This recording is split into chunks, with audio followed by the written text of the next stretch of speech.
In 1492, Columbus sailed the ocean blue. We all know the rhyme. We all know the story of the brave explorer who discovered America, befriended the natives, and brought civilization to the New World.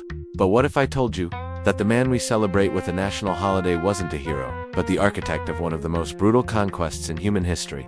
Welcome to Time Traveler's Trap. Today, we are stepping out of the history textbooks and looking at the discovery of America from the perspective of the people who were already here. This is the untold story of Christopher Columbus. When Columbus landed in the Bahamas, he didn't find an empty wilderness. He was greeted by the Arawak Indians. According to Columbus's own logs, the Arawaks swam out to greet his ships. They brought food, water, and gifts. They were peaceful and sharing.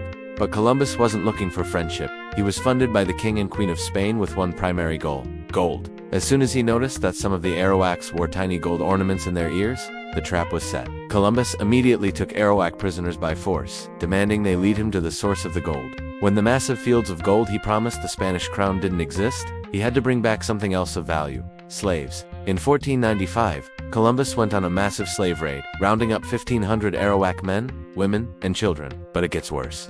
To force the natives to find gold, Columbus implemented a system of pure terror. If an Indian didn't bring a certain quota of gold dust every 3 months, their hands were cut off.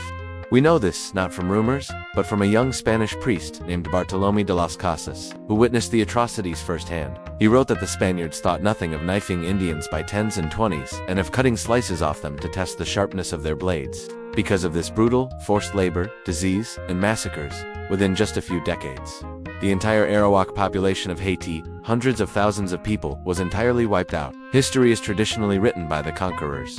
For centuries, historians brushed over the genocide of the Arawaks, choosing instead to emphasize Columbus's navigational skills and the progress of Western civilization. But progress for who? When we only look at history from the viewpoint of presidents, kings, and conquerors, we miss the truth. The story of Columbus isn't just about discovery, it's about the dawn of a system driven by endless profit, no matter the human cost. If you want to escape the official narrative and uncover more hidden truths about our past, make sure to hit that subscribe button. We've got a lot more history to rewrite. Thanks for watching History from Bello, and I'll see you in the next century.